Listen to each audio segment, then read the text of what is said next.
জান্নাহ। নবীজি বললেন সুবহানাল্লাহ ওয়ালহামদুলিল্লাহ ওয়া লা ইলাহা ইল্লাল্লাহ আল্লাহু আকবার পড়ার জন্য।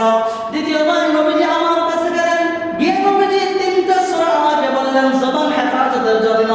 হযরত উকবা বলেন তৃতীয়বার আবার আমি নবীজির কাছে গিয়ে বললাম ইয়া রাসূলুল্লাহ ইয়া হাবিবাল্লাহ, এমন আরেকটা আমলের কথা বলেন যে আমলটা করলে আমি সহজেই জান্নাতে যেতে পারবো, যে আমলটা করলে আল্লাহ তাআলার কাছাকাছি আমি হয়ে সহজে জান্নাতে যেতে পারবো, এমন একটা আমলের কথা আপনি আমাকে বলে দেন। সুবহানাল্লাহ বলেন।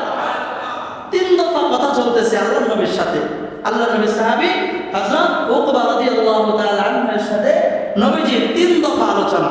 এক দফা সাহাবী নবীজির কাছে গেছেন, দ্বিতীয় দফা নবীজি সাহাবীর কাছে গেছেন, তৃতীয় দফা আবার সাহাবী নবীজির কাছে আয়েশা বলতেছেন ইয়া রাসূলুল্লাহ এমন একটা আমলের কথা বলেন, আপনি তো আগে বলেছেন জবান হেফাজত করা, আমি জবান হেফাজত করার আমল করতেছি, এখন এমন একটা আমলের কথা বলেন যে আমলটা করলে আমি সহজে জান্নাতে যেতে পারবো। সুবহানাল্লাহ।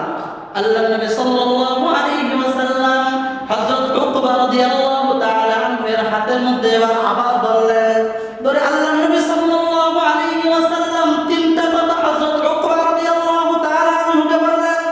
মুহতারাম হাজিরিন, অত্যন্ত মনোযোগ দিয়ে দিলের কান দিয়ে কথাগুলো শুনবেন। তিনটা কথা আল্লাহর নবী হযরত উকবাকে বলেছেন। কয় কথা?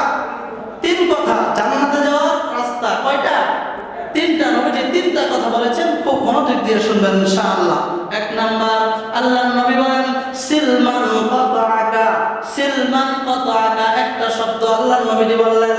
অত্যন্ত গুরুত্বপূর্ণ হাদিসের একটা অংশ নবীজি বললেন, হে উকবা জান্নাতে যাওয়ার সুন্দর একটা রাস্তা হলো সিলমান কাতাআকা। এক নাম্বার হলো তুমি তোমার আত্মীয়তার সম্পর্ককে তুমি বজায় রাখবা।